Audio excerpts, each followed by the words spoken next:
dwelleth in the secret place of the Most High shall abide under the shadow of the Almighty. I will say of the I Am, He is my refuge, my fortress, my God. In Him will I trust. Surely He shall deliver you from the snare of the fowler and from the noisome pestilence. He shall cover you with His feathers, and under His wings shall you trust. His truth shall be your shield and buckler. You shall not be afraid for the terror by night, nor for the arrow that flieth by day, nor for the pestilence that walk in darkness, nor for the destruction that wasteth at noonday. 1,000 will fall at thy side, and 10,000 at thy right side, but it shall not come near you. Only with thine eyes shall thou behold and see the reward of the wicked, because thou hast made the I Am, which is my refuge, even the Most High, your habitation. For He gives His messengers charge over you to keep you in all your ways. They shall bear you up in their hands, lest you dash your feet against a stone. Thou shalt tread upon the lion and adder, and the lion and the dragon shall thou trample under feet. Because He has set His love upon me, therefore will I deliver him. I will set him on high, because he has known my name. He shall call upon me, and I will answer him, and I will be with him in trouble, and I will deliver him and honor him, and with long life will I satisfy him and show him my salvation or deliverance. Psalms chapter 91. Deliver me from the hands of evil spirits who have swelled the thoughts of men's hearts, and let them not lead me astray from thee, my God. Establish thou me in my seed, that we go not astray henceforth and forevermore. Jubilees chapter 12 and verse 20. Yes, good morning, good afternoon, good evening, those of you that are watching, listening, or just observing. Yes, you're walking with Mr. Clay. I am Mr. Clay, and we give God the praise and the glory. Yes, all praises to the Most High. All praises to His holy name, even the I Am that I am. Yes, for He is everything that He said He is, and He is everything that He does. That is His name. Yes. Whatever you want to say, He's the one. He's help. He's salvation. He's protection. He's confidence. He's all these things. He's a provider. Yes, this is His name. I am that I am, is what He told Moses. He possesses all space and time and matter. Yes, you cannot know God by trying to figure Him out, but that you should understand and know the Most High. That's what He wants you to do. To know Him is to understand and to know His laws, statutes, commandments, and ordinances. To understand, really, is to depart from evil. Yes, we give God the glory and the praise for all that He's done. You know, sometimes we begin to look at things and we don't really know Him for what they have done. If you do your due diligence in studying the law as far as adultery, it seems in the New Testament when Josephus caught the woman in adultery, you understand that men had more than one wife. Now, the only way a woman can be that of adultery is the man has no intention of him marrying her, or she is an harlot and with no intentions of marrying him. That is adultery. Very ambiguous situation, but only God knows the heart, the intentions. But the fact is, she was caught in adultery, and the man, whether she was married, caught in adultery, and the man was caught in adultery, surely they both should be put to death. Now, if she was married and the man was not married and she committed adultery, surely both should be put to death. But if they were single, even if he was married, if the man was married and the woman was not, then the law goes on and says he shall go to her father and ask for her hand in marriage. Yes, and if the father refused, he will take a dowry for his, excuse me, for the bride price. Yes.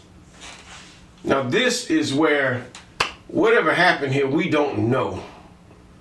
But some concoction here with this woman they say was caught in adultery. You have to ask yourself, what was the ramification? What was the motive for this so-called adultery? Was it really adultery? Or was the man espoused to the woman? Were they in the field? Because at that time, multiple wives were very normal.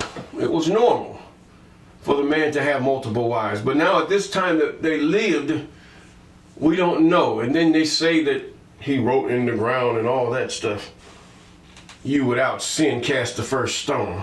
That is a direct mockery against the Most High. That's mockery. Not that he did it or this guy there, this character they taken from a real life or something. But the fact is that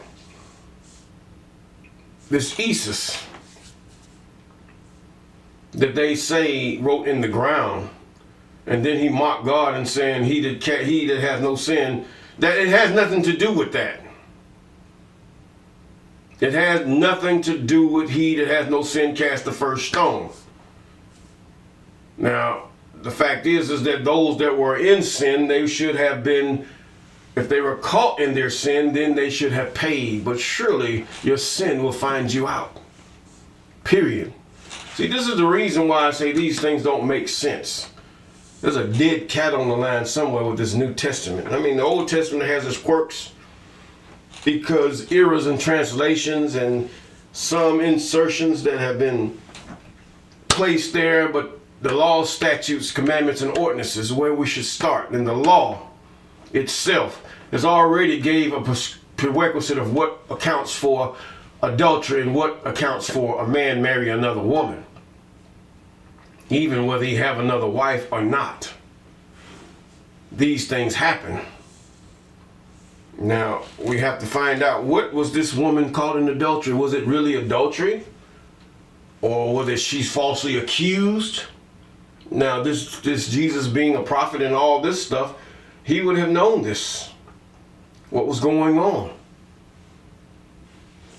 So what is going on here? This is why we must critically always weigh things against the law. And whoever wrote that knew that you wasn't going to do it. You were just going to go along with the narrative, just as I did. Being just dumbfounded and ignorant in our own ways. Yes. Now we're in the book of 2 Kings. The book of 2 Kings and chapter 14. As you prepare. 2 Kings and chapter 14.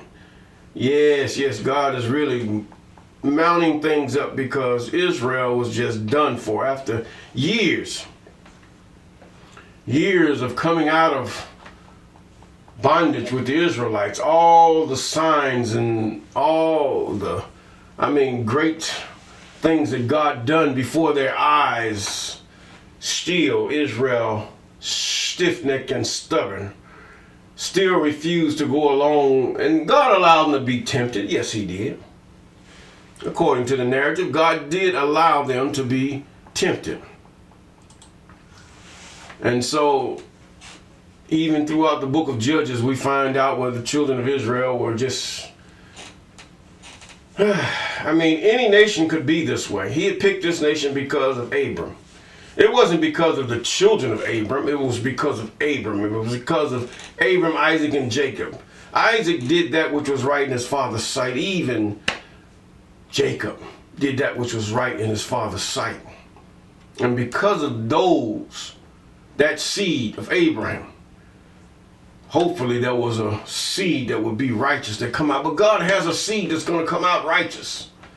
It's going to be right in the fact that he's going to redeem them. And see, even that seed that is hewn out of this great myriad of people, it's called a mountain in the book of Daniel. But it's only a little rock that God is going to take out of there to destroy all the things that mankind has set up. and devils being obedient to not God, but their devils and their idols and their own imaginations. This is what God is going to do. Yes. Now in 2 Kings chapter 14, in the second year of Jehoash, son of Jehoahaz, king of Israel, reigned Amaziah, the son of Jehoash, king of Judah. See, they had changed the name here. They made it short to Joash. It was Jehoash. That's what they had called it at first. And then if you followed me, you found out that they shortened the name. Who you have authority to shorten the name? What was the name anyway? It was Jehoash, or Yah. It will be Yoash. Jehoash. Now, always changing names. The colonizers do this. And he was 25 years old when he began to reign, and reigned 29 years in Jerusalem. And his mother's name was, this is where they get to the part of where they start telling you who their mother's names were. Now this is where the women, their father is gone, he died and the son taken away, but the mother of that son, just as Bathsheba the Hittite was even with her son Solomon. And all the other women were with their sons, yes, under the king who gave them the children, who they bore the children for. And it says in verse 3, she was a Jehoiadan of Jerusalem. She still was a Judean, period. But the fact is, he did that which was right in the sight of the I Am, yet not like David his father. See, David his father did repent of his sin.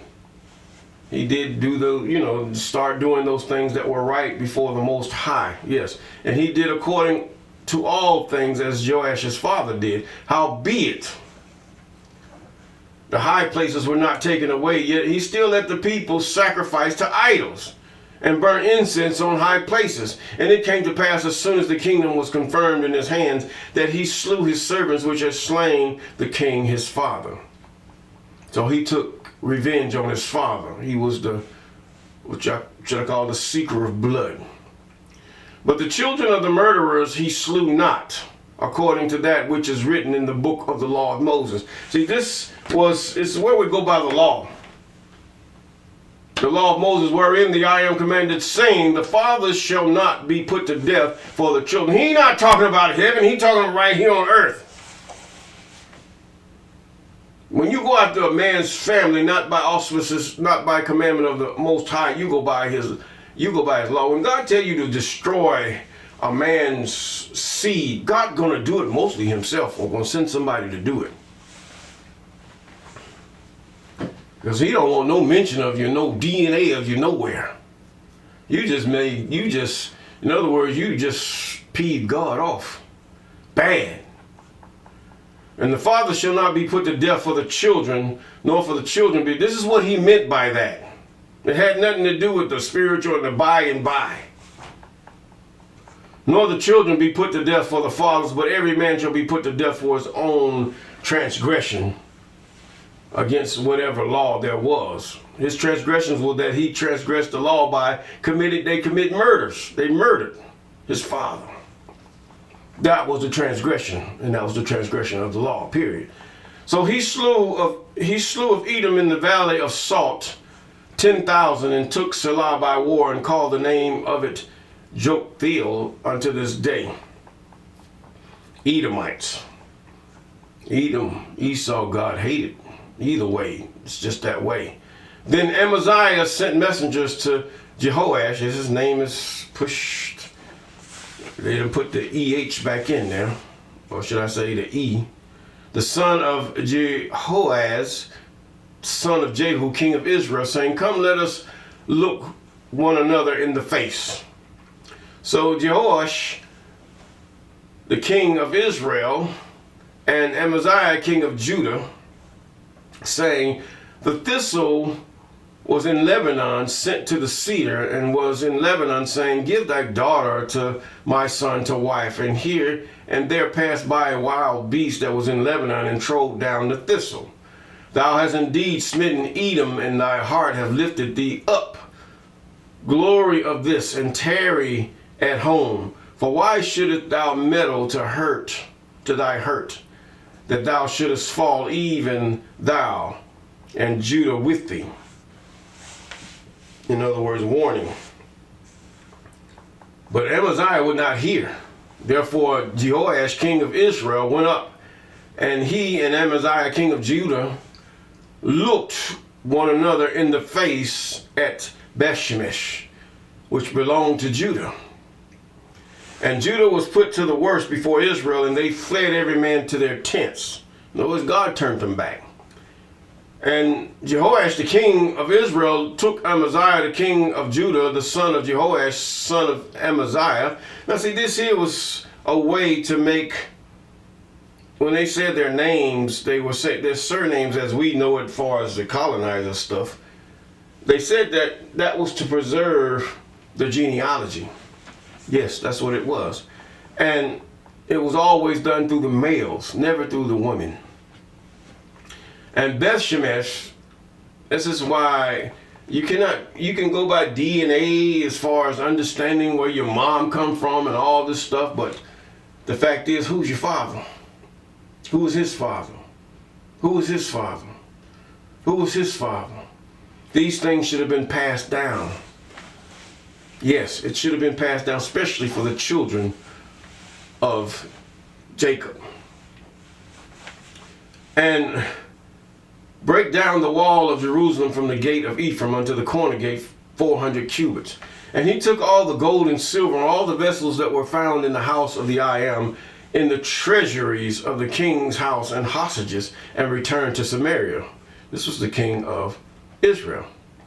Now, the rest of the acts of Jehoash, which he did, and his might, how he fought with Amaziah, king of Judah, are they not written in the book of the Chronicles of the king of Israel? In other words, he went in, they were allowed into the house of the Most High, yes, because they were children of the same man.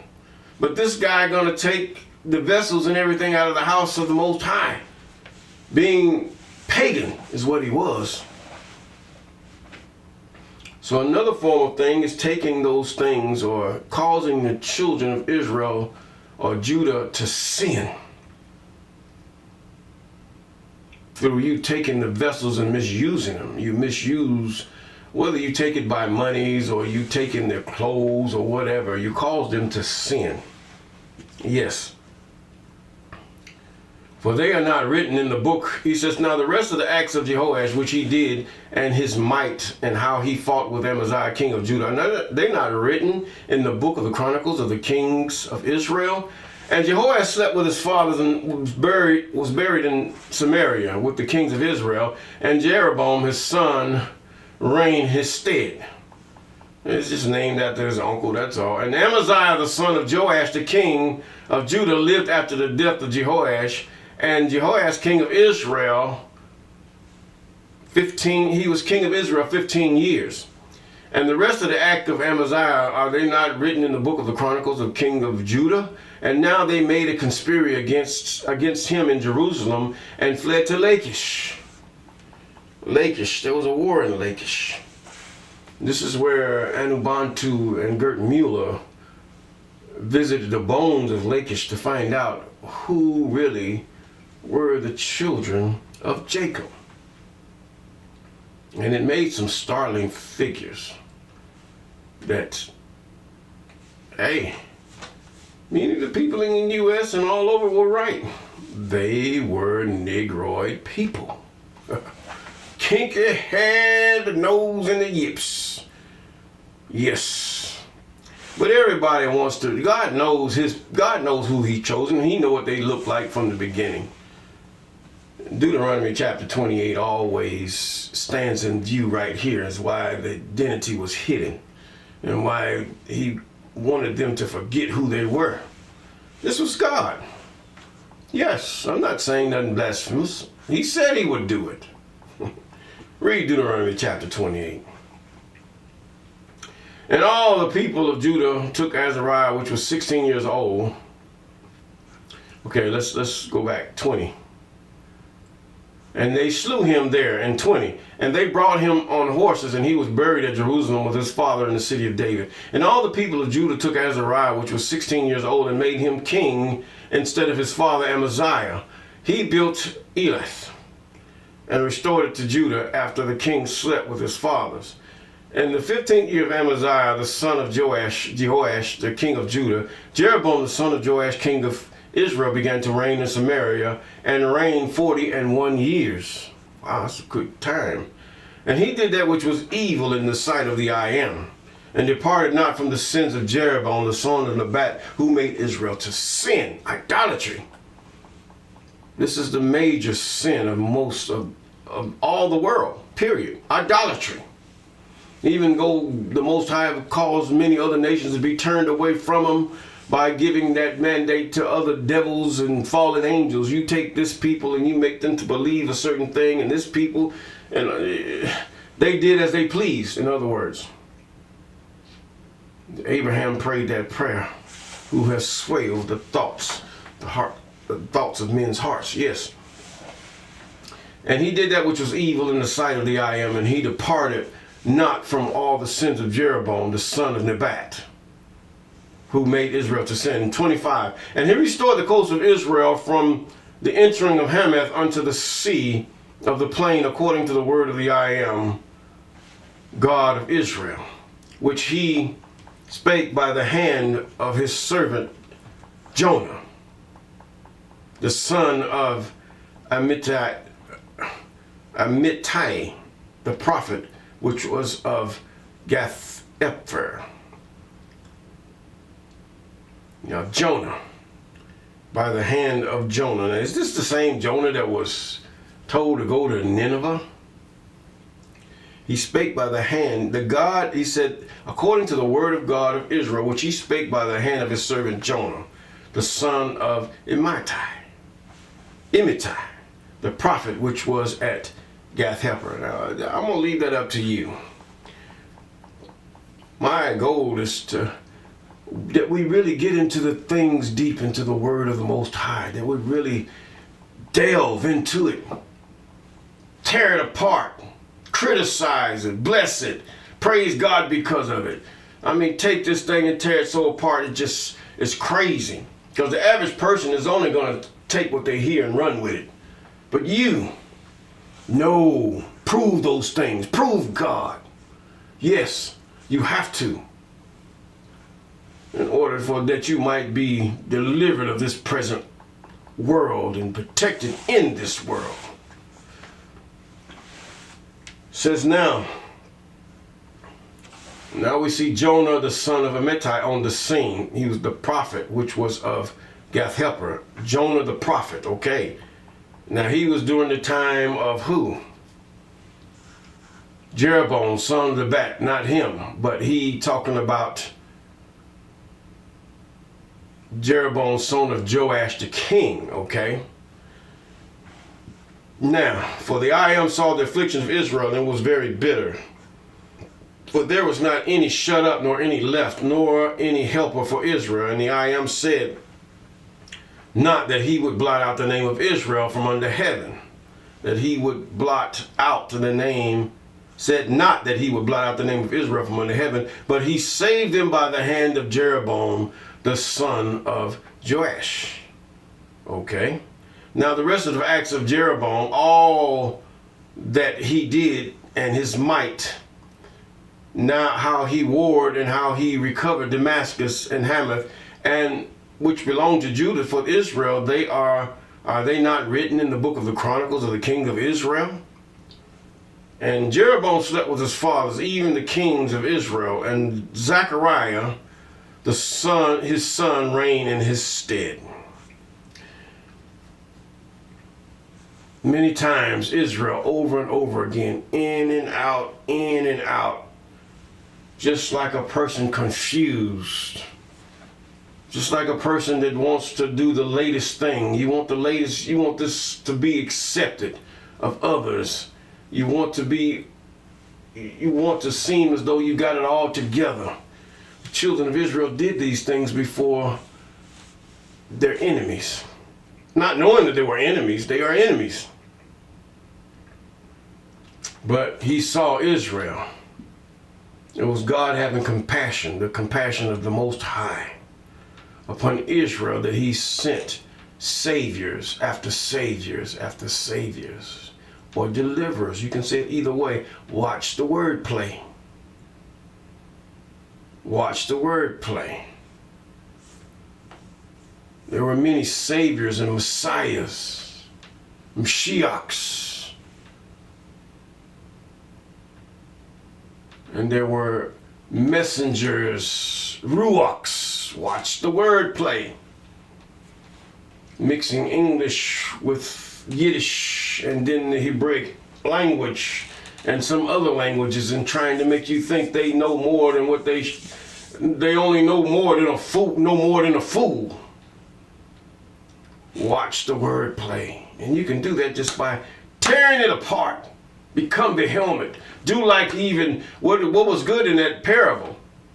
Tear this thing apart. Examine every inch of it, that you might can stand before the Most High and say, I did what you asked me to do, is to understand and know you. That's it. And with that, you will have peace.